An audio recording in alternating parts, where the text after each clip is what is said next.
జై శ్రీమన్నారాయణ. 21వ రోజు పాశురము.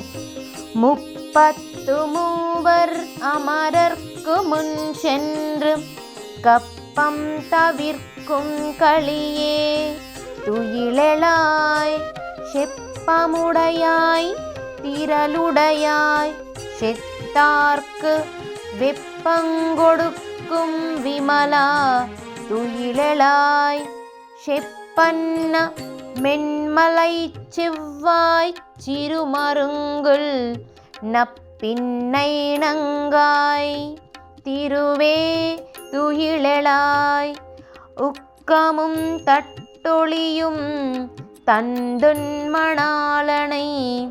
இப்போதே எம்மை நீராட்டு ஏலோரெம்பாவாய்.